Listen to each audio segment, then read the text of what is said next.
CSAT का अपना अगला वीडियो जहाँ पे बात करेंगे और क्वेश्चंस की जो प्रीलिम्स में पूछे गए हैं और आने वाले प्रीलिम्स के पॉइंट ऑफ व्यू से काफी इंपॉर्टेंट है। अनअकैडमी में सब्सक्राइब करने के लिए you have to use the referral code Mudit Gupta 10% discount के लिए डिस्क्रिप्शन बॉक्स में टेलीग्राम चैनल का लिंक दिया, डू जॉइन दैट। 27 अप्रैल से नए बैचेस शुरू हो रहे हैं इंग्लिश, हिंदी और बाइलिंगुअल में। Do join all the batches pre mains interview के पॉइंट ऑफ व्यू से। अनअकैडमी का एक गोल ऑफर चल रहा है 28 अप्रैल तक। अगर आप अनअकैडमी का सब्सक्रिप्शन लेते हो तो आपको 20% का डिस्काउंट मिलेगा। So do enrol for this Unacademy goal offer. साथ ही साथ अनअकैडमी की प्रीलिम्स प्रैक्टिस बुकलेट जहां पे 11,000 से भी ज्यादा क्यूरेटेड क्वेश्चंस हैं अनअकैडमी के एक्सपर्ट्स ने जो क्यूरेट करे हैं आने वाले प्रीलिम्स के लिए, including current affairs and static portion. बहुत केयरफुली क्यूरेट करे गए हैं, हर एक क्वेश्चन प्रीलिम्स के पॉइंट ऑफ व्यू से इंपॉर्टेंट है। Do enrol to Unacademy for these booklets. Also optional के नए बैचेस शुरू हो रहे हैं, sociology, management, agriculture, PSIR, English, Hindi और बाइलिंगुअल में। अनअकैडमी पे ऑलमोस्ट सारे ऑप्शनल्स अवेलेबल हैं आप, so you can subscribe to Unacademy.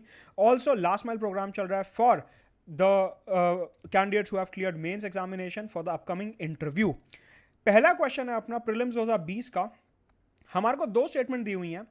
n is a prime number, n leaves a reminder of 1 when divided by 4। Question है if n is a unique natural number between 10 and 20 then what is n। हमारे को बताना है कि statement कौन सी sufficient रहेगी answer करने के लिए, only S1, only S2, S1 S2 together या नाइदर ऑफ देम। ट्राई करिए इसे सॉल्व करने का और फिर मैं इसका सोल्यूशन आपको डिटेल में बताता हूं। इस टाइप के क्वेश्चंस में क्या होता है, टेक्निक समझिए। वो ये पूछ रहा है कि स्टेटमेंट 1 और स्टेटमेंट 2 क्या ये इस क्वेश्चन को आंसर करने के लिए सफिशिएंट है या नहीं है। यहां पे हमारे को बताना है कि क्या स्टेटमेंट 1 अकेले इस क्वेश्चन को आंसर कर सकती है, क्या स्टेटमेंट 2 अकेले इस क्वेश्चन को आंसर कर सकती है। हमारे को दोनों स्टेटमेंट्स की जरूरत पड़ेगी इसको आंसर करने के लिए, या दोनों ही स्टेटमेंट्स सफिशिएंट नहीं है इस क्वेश्चन को आंसर करने के लिए। इस तरीके से हमारे को पता लगाना है कि एग्जैक्टली ये जो स्टेटमेंट्स हैं इनकी क्या यूटिलिटी है। सबसे पहले स्टेटमेंट 1 कंसीडर करते हैं और स्टेटमेंट 2 को भूल जाइए कि स्टेटमेंट 2 एग्जिस्ट करती है। सबसे पहले देखेंगे सिर्फ स्टेटमेंट 1। वो क्या कह रहा है, n is a prime number. Question क्या है, what is the value of n if n is a unique natural number between 10 and 20। वो कह रहा है अगर n जो है वो 10 से 20 के बीच में है तो n की वैल्यू क्या होगी। स्टेटमेंट 1 क्या है, n is a prime number.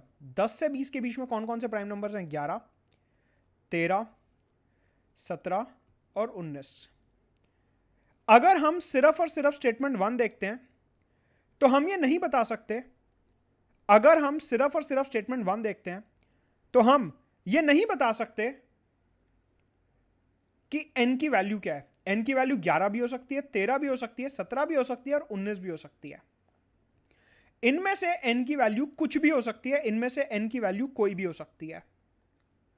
मतलब कि स्टेटमेंट 1 को अगर हम अकेले देखें बिना स्टेटमेंट 2 के, स्टेटमेंट 1 को अगर हम अकेले देखें तो हमारे को यह दिखता है कि statement 1 is not sufficient to answer the question, मतलब ए आंसर नहीं हो सकता। That statement 1 alone is sufficient to answer the question, ये स्टेटमेंट गलत है।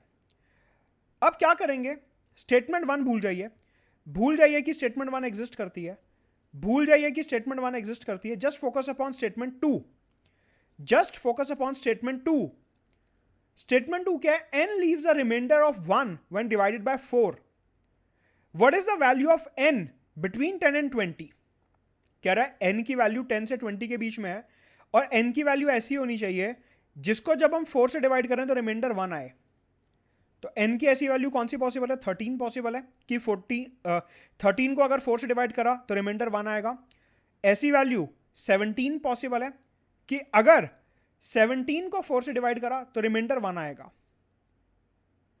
ये दो वैल्यूज पॉसिबल है n की। मतलब अभी भी हमारे को एक n की वैल्यू नहीं मिल रही कि एग्जैक्टली n की वैल्यू क्या है। मतलब कि अगर हम सिर्फ और सिर्फ स्टेटमेंट 2 कंसीडर करते हैं तो भी हमारे को आंसर नहीं मिल रहा। मतलब कि statement 1 alone and statement 2 alone are not sufficient to answer the question. अब दोनों स्टेटमेंट्स को एक साथ कंसीडर करते हैं। वो कह रहा है n की वैल्यू 10 से 20 के बीच में है और n नेचुरल नंबर है, तो आप बताइए n क्या होगा। अगर n एक प्राइम नंबर है, प्राइम नंबर कौन कौन से पॉसिबल है, 11, 13, 17 और 19। सेकेंड स्टेटमेंट भी कंसीडर करेंगे साथ में। अब दोनों को एक साथ कंसीडर कर रहे हैं। n जो है वो रिमाइंडर 1 छोड़ रहा है जब डिवाइड कर रहे हैं 4 से। जब 4 से डिवाइड कर रहे हैं तो उसका रिमाइंडर 1 आ रहा है। मतलब कि n की वैल्यू या तो 13 हो सकती है, 17 हो सकती है। 13 और 17 जो हैं वो ये दोनों कंडीशंस को सेटिस्फाई कर रहे हैं। मतलब कि दोनों स्टेटमेंट्स को साथ में लेने के बाद भी हम कंक्रीटली ये नहीं बता सकते कि n की वैल्यू क्या होगी, 13 होगी या 17 होगी। तो आंसर हो गया D, that statement 1 and statement 2 together are not sufficient to answer the question. Answer इसका डी होगा। मतलब कि पहले मैंने n को अकेले माना, स्टेटमेंट 1 को अकेले माना, नहीं सॉल्व हुआ, स्टेटमेंट 2 को अकेले माना, नहीं सॉल्व हुआ, दोनों को एक साथ ले लिया तो भी हमारे पास आंसर 13 या 17 में से कुछ आ रहा है, अभी भी सॉल्व नहीं हुआ। And hence answer is D कि स्टेटमेंट 1 और स्टेटमेंट 2 दोनों को अगर हम साथ में लेते हैं तो it is not sufficient to answer the question. Next 2020 का एक और सवाल, सिमिलर टाइप का क्वेश्चन है। प्रीलिम्स 2020 में से दो क्वेश्चंस लगातार आए थे। ट्राई एंड सॉल्व दिस और फिर मैं इसका सोल्यूशन आपको बताता हूं। सबसे पहले सिर्फ और सिर्फ स्टेटमेंट 1 को कंसीडर करते हैं। Their product is 21। क्वेश्चन क्या है, what are the two numbers.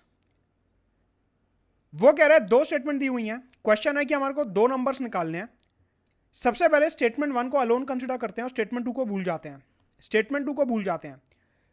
ऐसे दो नंबर बताने हैं जिनका प्रोडक्ट 21 है। वो 21 1 भी हो सकते हैं और वो 7 और 3 भी हो सकते हैं।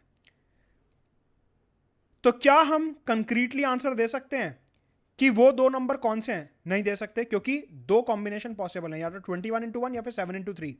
तो स्टेटमेंट 1 अकेले सफिशिएंट नहीं है आंसर करने के लिए। अब स्टेटमेंट 1 को भूल जाते हैं और स्टेटमेंट 2 देखते हैं। The sum of two numbers is 10, which of the following are the two numbers. वो कह रहा है दो नंबर्स का सम 10 है, ऐसे कौन से दो नंबर पॉसिबल हैं? 10 और 0, 9 1, 8 2, 7 3, 6 4, 5 5। ऐसे अलग अलग कॉम्बिनेशन पॉसिबल हैं जिन नंबर्स का सम 10 है। तो अगर मैं स्टेटमेंट 1 भूल जाऊं तो क्या मैं सिर्फ और सिर्फ स्टेटमेंट 2 देख के बता सकता हूं कि दो नंबर्स कौन से? नहीं बता सकता। सिर्फ स्टेटमेंट 2 देख के भी नहीं बता सकता।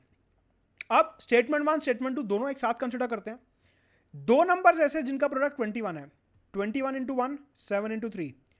और ऐसे नंबर जिनका सम 10 है, मतलब कि 21 into 1 तो पॉसिबल नहीं है, 7 और 3 का सम बिल्कुल 10 होता है। मतलब कि हमारे पास आंसर आ गया कि वो दो नंबर 7 और 3 हैं। मतलब कि स्टेटमेंट 1 और स्टेटमेंट 2 को अगर दोनों को एक साथ कंसिडर करते हैं, सिर्फ तभी हम आंसर दे सकते हैं कि ये दो नंबर कौन से हैं। अकेले स्टेटमेंट 1 और अकेले स्टेटमेंट 2 सफिशिएंट नहीं है। और ऐसा नहीं है कि S1 और S2 आंसर नहीं दे पा रहे हैं, they can give answer. S1 S2 मिलकर आंसर दे पा रहे हैं कि दो नंबर जो है वो 7 और 3 हैं। राइट। अगला सवाल प्रीलिम्स 2020 का प्रॉफिट एंड लॉस का सवाल है, काफी easy. A person bought a car and sold it for rupees 3 lakhs. If he incurred a loss of 20%, find the cost price of the car. Selling price दिया हुआ है 3 lakhs. Loss percentage दिया हुआ है -20%। हमारे को कॉस्ट प्राइस निकालना है। लेट कॉस्ट प्राइस भी x। सीधा सीधा लॉस परसेंटेज का फॉर्मूला लगाते हैं। -20 is equal to selling price minus cost price upon cost price into 100। यहां से x की वैल्यू आएगी 3,75,000। मतलब कि जो कॉस्ट प्राइस थी गाड़ी की दैट वाज 3,75,000, अगर सेलिंग प्राइस 3 लाख है और लॉस था 20% का। काफी वर्बेटिम फॉर्मूला बेस्ड क्वेश्चन था ये प्रॉफिट एंड लॉस का। Answer is D. अनअकैडमी में सब्सक्राइब करने के लिए you have to use the referral code Mudit Gupta. Description box में टेलीग्राम चैनल दिया, डू ज्वाइन दैट।